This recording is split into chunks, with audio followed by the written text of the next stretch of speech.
Boa noite, meus queridos pensadores. Sejam todos bem-vindos a mais um encontro, né? A mais uma reunião da nossa escola de pensadores. Hoje nós estamos no capítulo 14 do livro Poder do Subconsciente, de Joseph Murphy. E teremos a honra de ouvir ministrar essa reunião hoje o Lima, né? O nosso presidente Lima. Lima, seja muito bem-vindo. E a reunião agora está por sua conta. Ótima reunião. Ok, obrigado, Pedro. Boa noite a todos. Nós hoje vamos tratar de um assunto, né, o tema é muito importante, né, da lição de número 14, que fala a mente subconsciente e os problemas matrimoniais.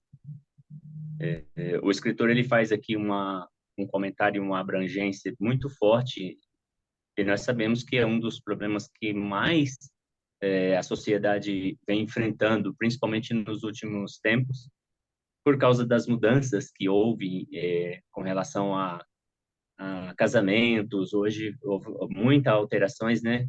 E junto com essas mudanças também aumentaram os problemas. Por quê? Por causa da ignorância das leis, né, do nosso subconsciente. Então, a gente vai fazer aqui um pequeno apanhado, né, do que foi dito no livro aqui, que está escrito no livro, muito bem elaborado, né, do escritor Joseph Murphy, O Poder do Subconsciente. Ele diz assim que todos os problemas matrimoniais são causados pela incapacidade dos interessados de compreender devidamente as funções e os poderes da mente. Atritos entre marido e mulher desaparecerão quando cada um deles usar corretamente a lei da mente. E depois ele diz assim, uma coisa muito importante aqui para a gente já dar para a gente já começar a fazer as conexões. Preste bem atenção no que ele diz aqui. Orando juntos, eles permanecem juntos. A gente vai falar bastante sobre esse texto aqui, né, a mente subconsciente dos problemas matrimoniais, mas eu já vou deixar aqui um alerta que essa observação aqui já resume o que a lição tem de mais importante, gente. Não é só, eu creio que não só no meu entendimento, mas dos companheiros que estudaram e observaram aí, essa coisa da harmonia na oração, né, ou na reza, seja qual for a sua religião, quando tem um vínculo forte religioso entre o casal, cara, a chance é mínima de dar errado, é mínima. Por quê? Porque a espiritualidade no casamento é forte e é inegável. A gente vê isso aqui, ele fala muito bem, ele foi muito feliz com essa revelação aqui. Ele diz assim, orando juntos, eles permanecem juntos. A meditação, olha que coisa interessante, sobre ideais divinos, o estudo das leis da vida, o acordo sobre o objetivo e os planos comuns, e o prazer da liberdade pessoal produzem aquele casamento harmonioso, aquela bem-aventurança a dois, aquele senso de unidade em que dois tornam um. É impossível, gente, nós termos um convívio pacífico, uma harmonia, sem primeiro começar no mais profundo, que é na espiritualidade. Infelizmente, infelizmente, por ignorância, muitas pessoas vão para um relacionamento, uns por interesse físico, outros por interesse financeiro, por ter outros interesses, mas a gente sabe onde vai dar isso aí. Alguns casamentos, como nós usamos a expressão, eu e o Pedro, a gente sempre pensa nessa coisa do abortivo, né? Alguns casamentos já são abortivos. Eu falo porque já vi ministração de cerimoniais de casamento, e inclusive no meu, que é o meu terceiro relacionamento, sendo o segundo casamento, que dura já, graças a Deus, há 24 anos. Dos meus padrinhos, que foram seis, três de um lado e três do outro, é, só tem só um casal que não teve problemas de separação dos seis. Olha só, somente um. E um outro que foi em função da esposa falecer. Dois dos seis. Quatro das pessoas que testemunharam no meu casamento são separados. Olha como que isso é muito importante, gente. Nós estamos aqui, eu diria que nós estamos colocando aqui a nossa vida, porque o casamento é uma vida, é uma história, né? O relacionamento a dois é desafiador, como a nossa vida secundária, a vida empresarial, né? Como hoje nós estamos falando dessa questão, nós vamos só tocar nisso aqui. Mas é muito bom observar esses detalhes da unidade na oração, ok? A melhor ocasião de prevenir o divórcio é antes do casamento. Lembra que eu disse que algumas pessoas já têm um casamento abortivo? Por quê? Porque tá tudo errado. Já começa é, com interesses externos. Não parou para refletir sobre o compromisso espiritual, o comprometimento, a lei do Senhor. Tudo isso tem que ser observado, né? Se você não viola essas leis, lá na frente a conta não vai fechar. Não vai fechar. E é isso que a gente vê acontecendo direto. Não há nada de errado em querer livrar-se de uma situação insuportável. Claro, a gente está falando assim que, né, é óbvio que tem aquela concessão para alguns divórcios exatamente por isso, por causa de uma vez ignorado as leis e chegou a um estado realmente insuportável, meu, já era. Não adianta também a gente querer falar que vai dar certo e querer empurrar, não. Não, já veio o trem, já veio errado lá de trás e vai só piorando. Quando chegamos a essa situação, não seria melhor dar atenção à causa real dos problemas matrimoniais, chegar realmente à raiz do problema? Detalhe que poucas pessoas param para analisar. Nem pensam nessas coisas. Querem resolver a coisa de fora para dentro. E o negócio é muito mais profundo, é muito mais sério. Os problemas de infidelidade, discórdia, separação e divórcio em nada diferem de todos os outros enfrentados por homens e mulheres. Suas origens podem ser encontradas na ignorância do funcionamento e inter-relação entre as mentes conscientes e subconscientes. Se não entendermos como funcionamos, é pouco provável que vamos ser bem-sucedidos. Infelizmente. Dando continuação aqui, o sentido do casamento. Eu vou fazer um pequeno apanhado aqui nessa parte para a gente poder ganhar tempo. Para ser autêntico, o casamento deve começar sobre uma sólida base espiritual. Olha isso, gente. Deve ser do coração, e o coração é o cálice do amor.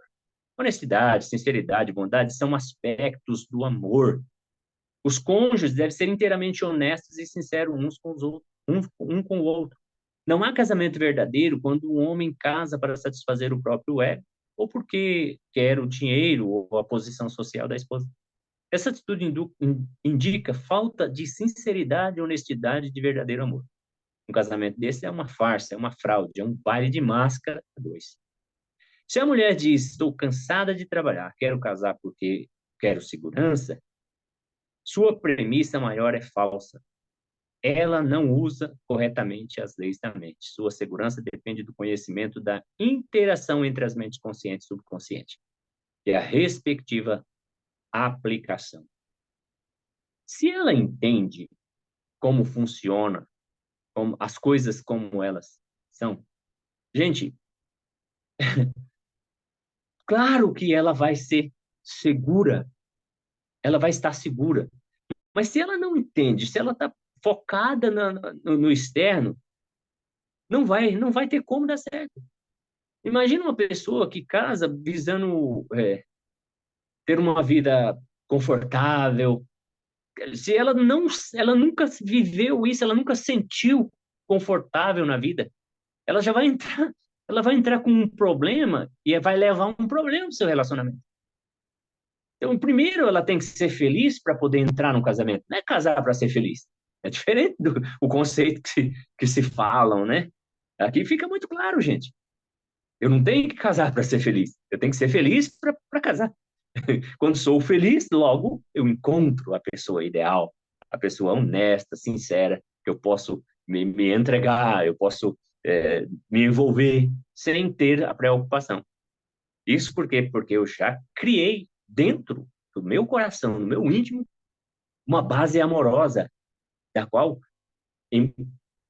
possivelmente possa acontecer, que é normal entre as relações, os contratempos, mas quando se tem o amor suporta, né? O amor tudo suporta. O autor fala também, daqui um pouquinho nós vamos entrar nessa parte, né? Das características do amor.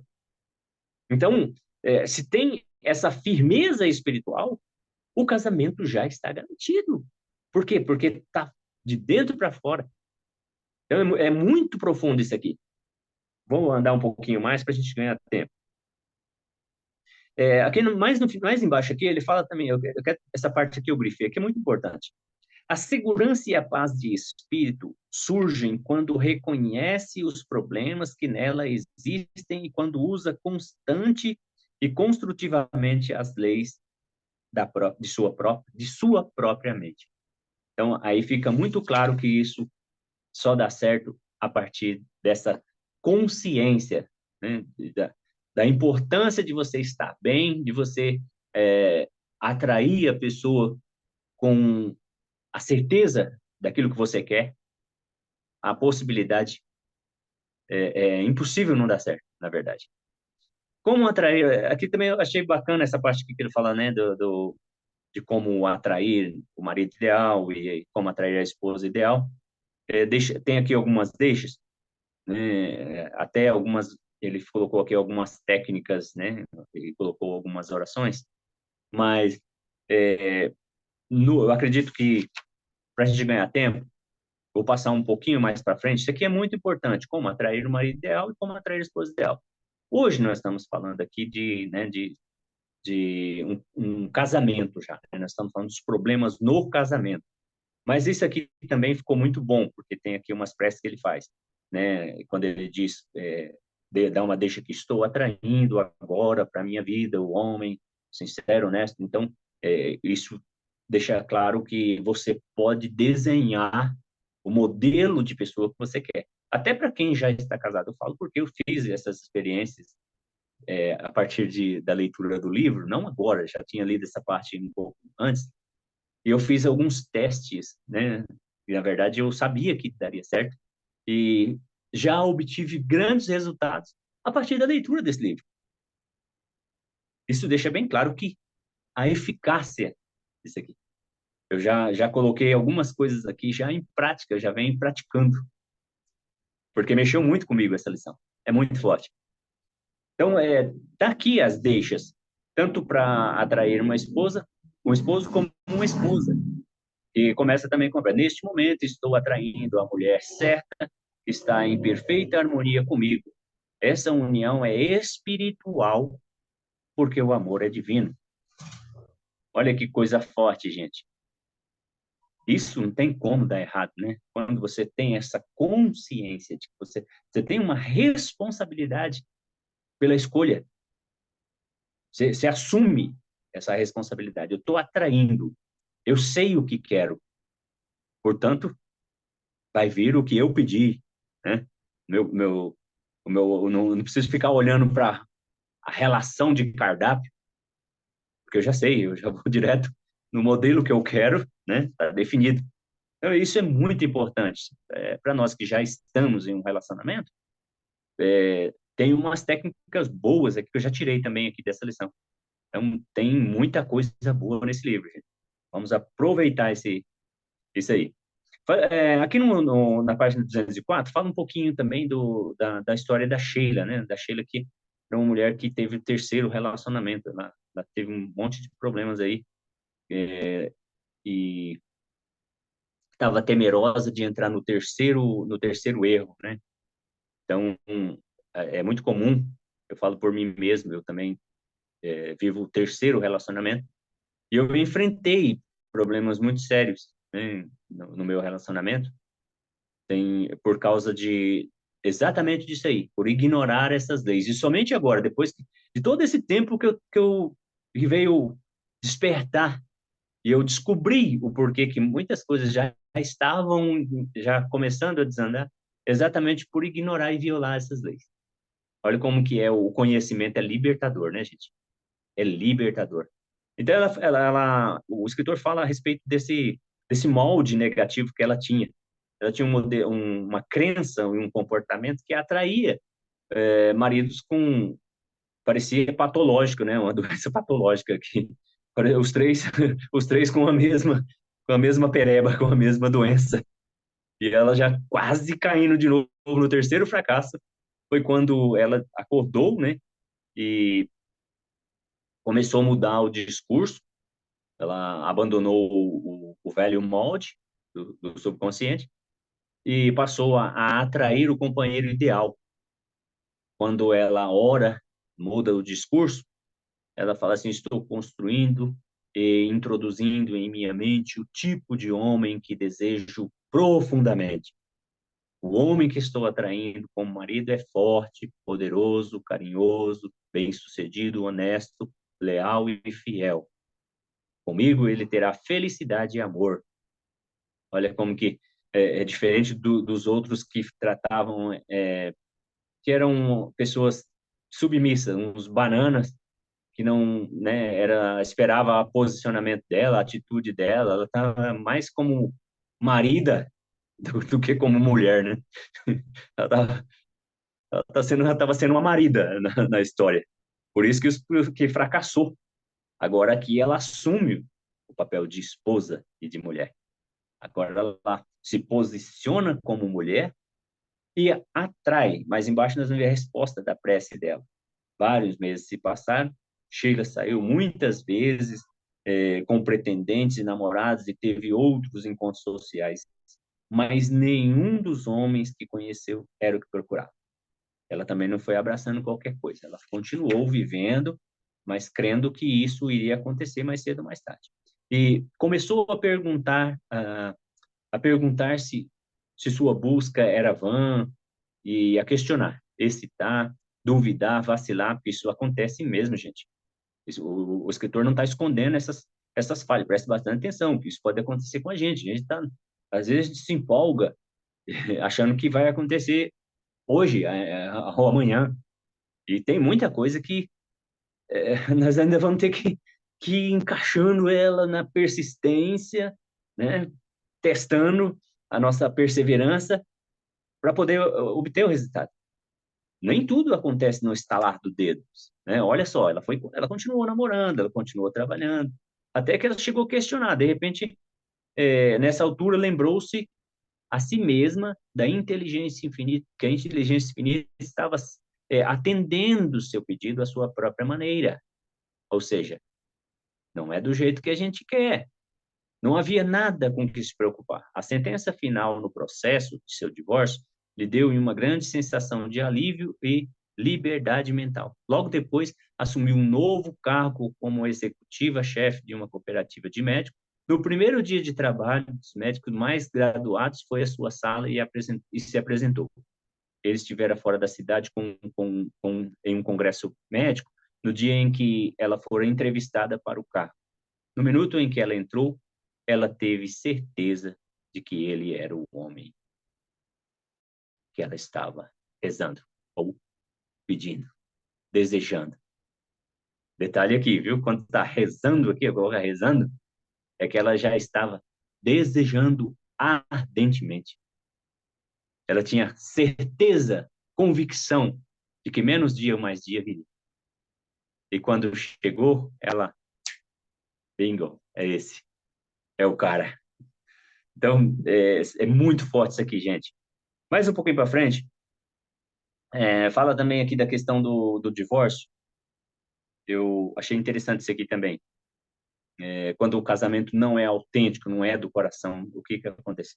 Devo me divorciar? O divórcio é uma questão extremamente individual, individual.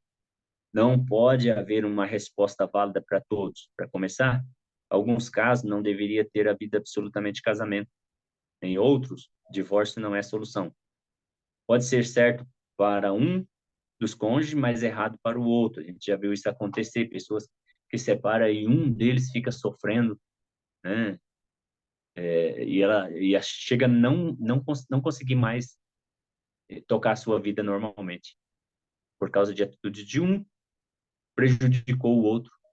Olha como que cada caso, e existe casos que é o contrário, separam e vai viver um outro relacionamento e vive melhor do que o primeiro. Foi o que aconteceu comigo. Hoje tem 24 anos de casado, né? E nos primeiros eu tive os problemas sérios por não observar e violar as leis. Mas depois a gente vai ajustando e vai vendo, vai descobrindo que é desafiador, mas é preciso ter essa consciência que é responsabilidade nossa, né? Nós temos a responsabilidade de conduzir o nosso casamento de uma forma leal, de uma forma produtiva, para que possamos ser felizes, né, no na nossa relação sem causar grandes problemas. Logo depois, assumiu um novo cargo de executivo. Não, nessa parte eu vou passar para adiantar. Nós estamos aqui embaixo. Então, essa questão do divórcio é muito peculiar. Existem casos que realmente é necessário para ter uma solução e evitar grandes conflitos.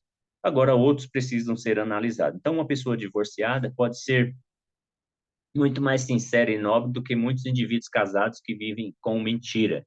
E a gente sabe disso, que tem casamento que, infelizmente, a pessoa vive uma duplicidade, vive com envolvimento com outras pessoas que nada tem a ver com a felicidade, né, no seu casamento. Cada vez, por exemplo, fui consultado por uma mulher cujo marido espancava e roubava para sustentar seu vício. Então, aqui está falando também de uma situação extrema, né? No caso desse aqui, como que vai viver numa situação dessa daí? O casamento desse aí não é autêntico, não é do coração. Então, nunca vai dar certo. Eles não vão se combinar, não vai haver harmonia e nem carinho e nem sinceridade nisso aí, porque já começou errado, né? Não foi de uma forma sábia, então não houve a sinceridade e a pureza de coração. Partindo para o divórcio, aí embaixo que fala também da questão de partindo para o divórcio. A atitude mental, conversei com dois jovens, isso aqui também é interessante. Casados havia alguns meses e já estavam pensando em divórcio. Olha que interessante. Casado alguns meses e já estavam pensando em divórcio. Eu conheci um casal que separou com 30 dias de casado. Eu pergunto para os senhores, eles eram casados? Foi só um teatro. Foi um teatro, gente. Não tem noção não sabe nem o que isso significa. Eles foram para como se fosse um passeio no parque. Eles já entraram com a mentalidade, se não der certo, eu separo. Já entraram separados. Então, por isso que muitos casamentos dão errado exatamente por causa disso aí, por causa dessa falta de consciência. Pessoas que não sabem distinguir as mentes e o poder, né, o poder que há na mente subconsciente. Elas caminham às palpadelas, elas não buscam uma força interior, uma força extraordinária para poder vencer esse desafio do casamento, não é uma coisa tão simples, é bem complexo, mas nós precisamos enfrentá-lo, porque como os outros problemas, como os outros relacionamentos, nós também temos que enfrentar. E só vamos vencer com a ajuda da nossa mente subconsciente. Mais à frente, para a gente adiantar, já estou quase finalizando, ele fala aqui que o divórcio começa na mente. O divórcio acontece, em primeiro lugar, na mente. Os procedimentos legais vêm depois. Esses dois jovens viviam cheios de ressentimento, medo, desconfiança e raiva. Tais atitudes estragam, enfraquecem, esgotam, debilitam todo o ser. Eles aprenderam, porém, que ódio divide. Eles aprenderam, porém, que ódio divide e amor une. Olha, já mudou aqui, olha como que já vai tendo. Começaram a compreender o que vinham fazendo com sua mente. Nenhum dos dois conhecia a lei da ação mental. Estavam usando mal a mente e atraindo caos e sofrimentos. Por sugestão minha, o casal voltou a viver junto e tentou a terapia do coração. Começaram a irradiar amor, paz, boa vontade, recíprocos, individualmente praticavam projetar harmonia, saúde, paz e amor para o outro. E todas as noites alternavam na leitura do livro dos Salmos. Olha isso, gente. Olha que maravilha isso. Isso aqui é muito forte.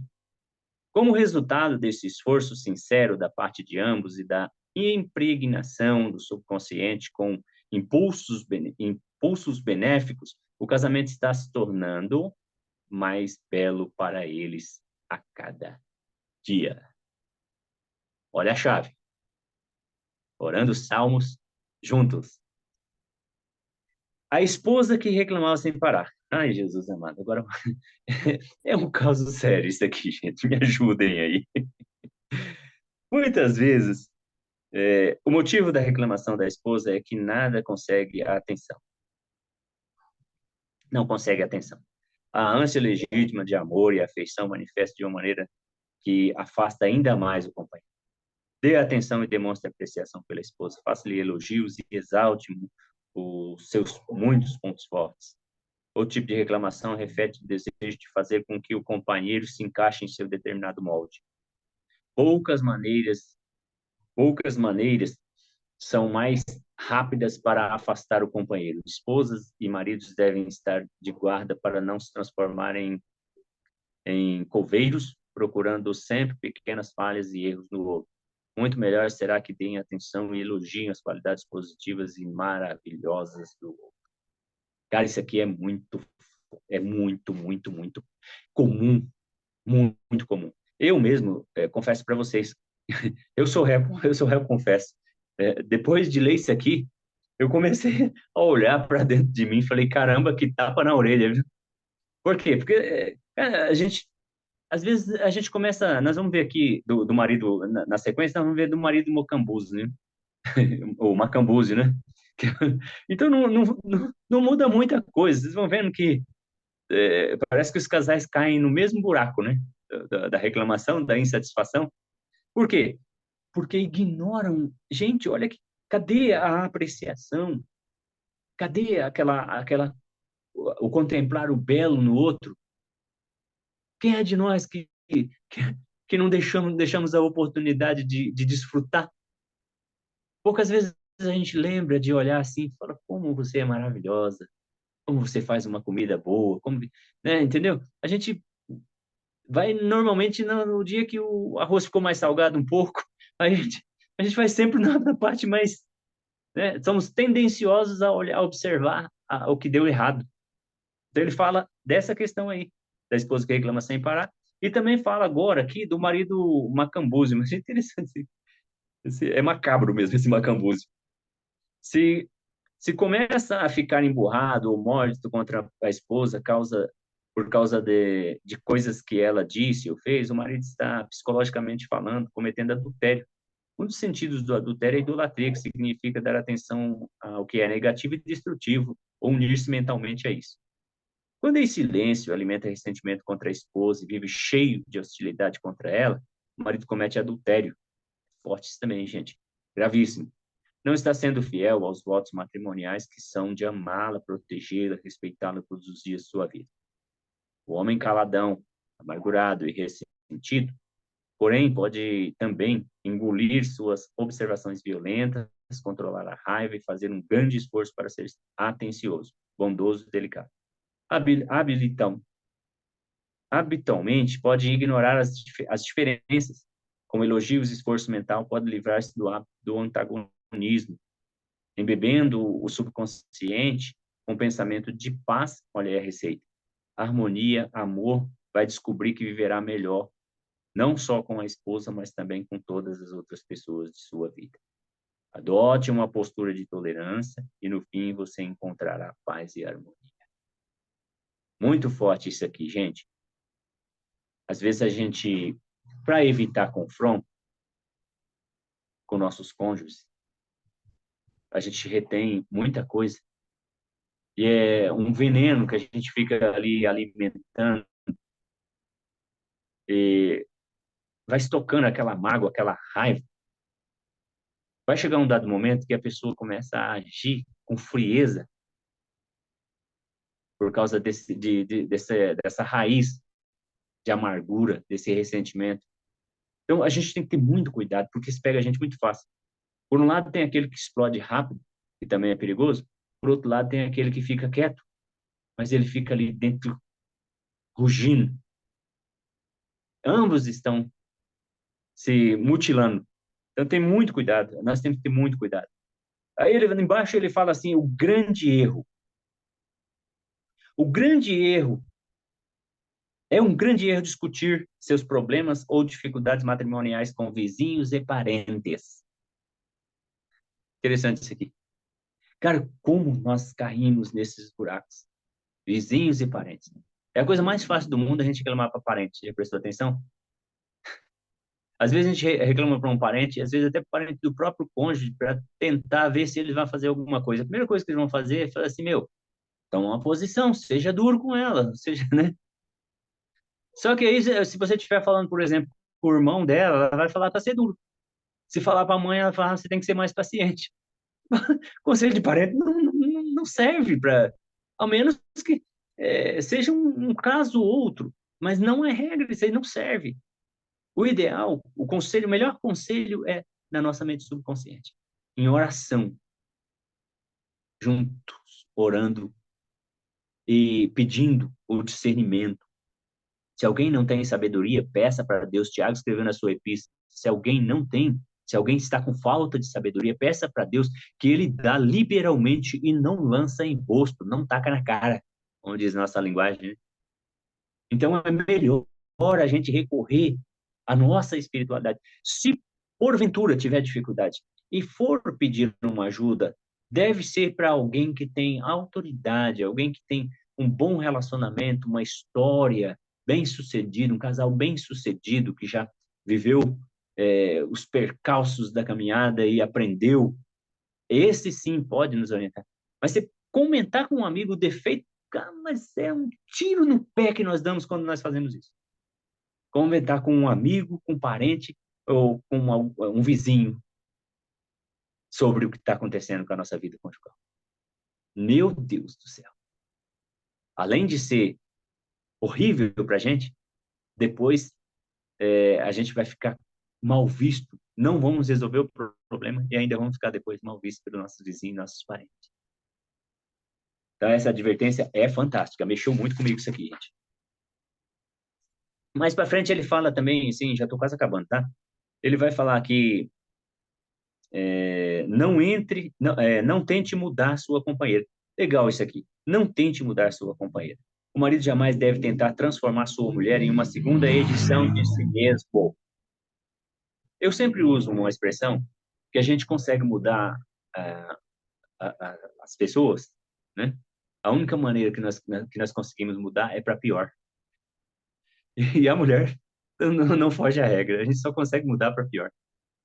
Nós não vamos, se não for através da meditação, da oração e usar as leis do subconsciente, querido, está fracassado já. E ele fala muito bem a respeito disso aqui. Jamais deve tentar transformar a mulher em uma segunda edição. Porque a gente quer sempre que faça, pense igual, faça o que a gente quer, né? O que a gente acha certo. A tentativa indelicada de mudá-la é uma afronta, é uma declaração de que ela não vale nada. Horrível, gente. Já pensou você passar isso para sua companheira, eu passar isso para minha companheira? Doído, né, gente? Então, olha que profundidade que esse autor foi, né? Mexeu dentro do... mexeu lá no tendão. Agora, para finalizar, ele fala aqui também, rezem juntos e permaneçam unidos em oração. Primeiro passo, jamais leve de um dia para o outro a irritação acumulada causada por pequenos desapontamentos. Antes de dormir, tenha o cuidado de se perdoarem mutuamente por qualquer palavras grosseiras que disserem um ao outro durante o dia.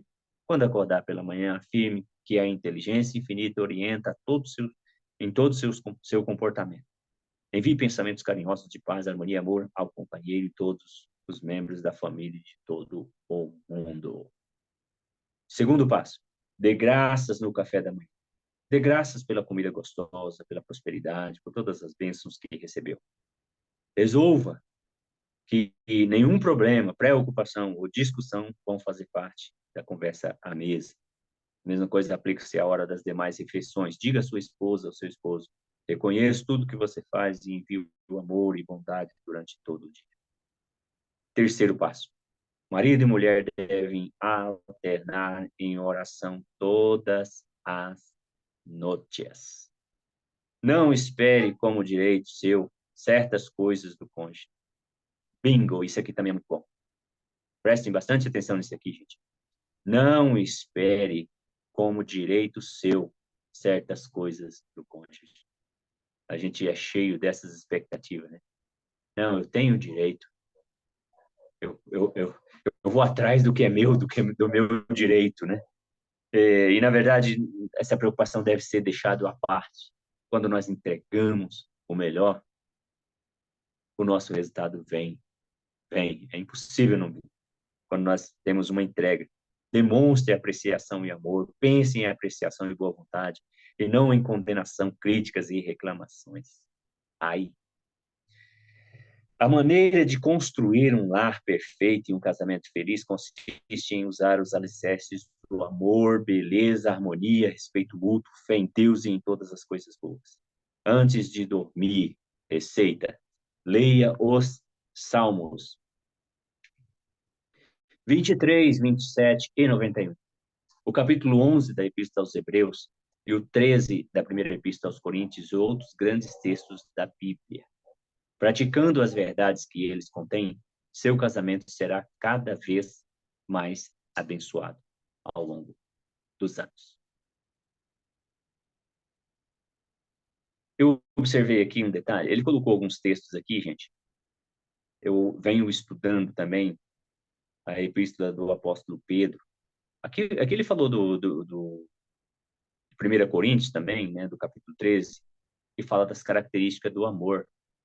Ainda que eu profetizasse, ainda que eu falasse a língua dos anjos, né? Paulo fala na Epístola aos Coríntios, se eu não tiver amor, de nada disso vale. É como um sino que só faz barulho, né? Não tem eficácia. O amor é a chave. E isso nós só vamos aprender isso a partir do momento que a gente começar a levar o nosso casamento para o lado espiritual. Porque o casamento é muito mais forte do que uma relação de dois corpos, é muito mais forte, muito mais profundo. Quando há um envolvimento forte, falo por experiência, às vezes eu sinto a ligação da minha esposa, eu sei que é ela. Interessante, tantos números de pessoas que ligam para mim, e eu sei quando a minha esposa está ligando para mim. Eu já vou no telefone sabendo que é ela. Essa coisa ela é tão forte que determinadas coisas ela sente que eu já via, acabei de pensar, e ela fala assim, eu vou fazer aquele negócio lá. Eu não falo nada para ela, mas, caramba, eu acabei de pensar nisso aí. Como que ela sabe que eu tava com vontade de comer isso aqui, ou vontade de ir para tal lugar e ia fazer tal coisa? Então, esse vínculo, quanto mais você fortalece ele no espírito, mais você vai ter um casamento inabalável. Seu relacionamento passa a ser um relacionamento sólido. Lá na Epístola do apóstolo Pedro, também fala sobre isso, é um ótimo texto, no capítulo 3. Eu não vou ler, gente, porque eu tenho um pouco de dificuldade, mas vocês podem estar estudando, tá? Primeira Epístola de Pedro, não é o Pedro Lima aí, não, é o apóstolo Pedro, viu, gente? Capítulo 3, do 1 ao 8. Leia depois atentamente, vocês vão ver isso aí, que coisa nobre. É para a gente levar para a cama, para a gente fazer nossa última refeição do dia, ao lado das nossas companheiras e dizer o quanto Deus é bom, o quanto a benignidade desse ser maravilhoso se estende nos nossos casamentos. Deus abençoe a todos vocês. Muito obrigado por nos ouvir e fico muito feliz e grato. Pedro Lima e meus companheiros, muito obrigado.